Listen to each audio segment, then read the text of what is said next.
November 1907. The American economy is in absolute freefall. Banks are collapsing, panic is spreading through the streets of New York, and the United States government is entirely powerless to stop it. In the middle of this chaos, one man calls the country's most powerful financial heads into his private library. He locks the heavy doors behind them, slips the key into his pocket, and gives them an ultimatum. Nobody leaves until they pool together $30 million to halt the panic. The strong-arm tactic worked. The funds were raised, and the economic collapse was halted. But it left a chilling reality. The President of the United States and the entire national economy were now reliant on the whims of a single private citizen. To understand how one man gathered enough leverage to hold the financial fate of an entire nation hostage, we have to look back at the chaotic environment that created him. In the 19th century, America was a rapidly industrializing giant, but it was functionally a financial jungle, operating completely without a central bank. At the time, the currency system was deeply fragmented. Over 1,600 private banks were printing their own completely separate notes. A dollar issued in one state might be virtually worthless in another, making basic cross-state commerce a logistical nightmare. Without a central safety net to stabilize the system, rumors could trigger devastating bank runs. Every few years, cyclical financial panics would tear through the country, permanently shuttering businesses and wiping out the life savings of thousands of citizens overnight. In an environment defined by maximum chaos and maximum greed, J.P. Morgan stepped in to impose his own rules. But looking closely at his methods, we have to ask, was he a hero protecting capitalism from itself, or a monopolist who figured out how to control it? Morgan did not start from scratch. Born into a highly connected banking family, he inherited direct access to an established global financial system. His father sent him to be educated in Switzerland, Germany, and London. Over in Europe, the banking culture was deeply centralized. It prioritized patience, clear rules, and rigid structural order over short-term speculation. When he looked at the United States, he recognized a massive structural gap. America had abundant resources and boundless business opportunities, but it was fatally lacking order.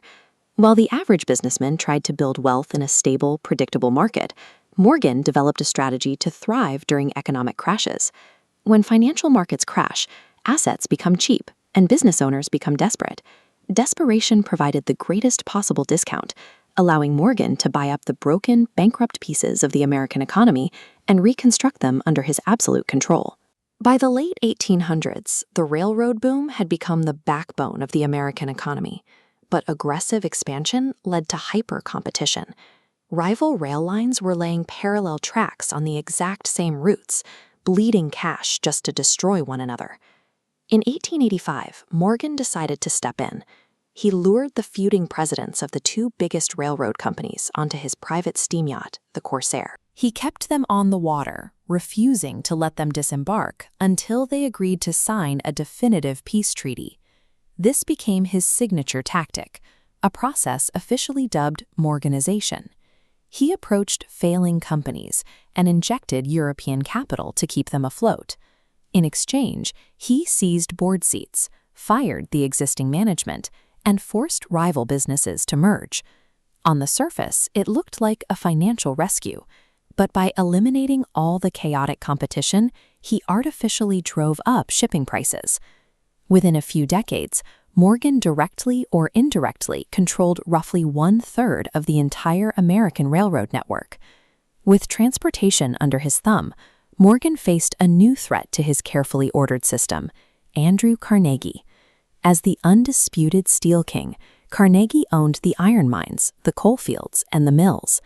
This ruthless vertical integration meant he could trigger brutal price wars at will. Because Carnegie's massive steel empire could easily bankrupt Morgan's carefully restructured railroad clients, Morgan realized he couldn't defeat him in an open market. He had to absorb him.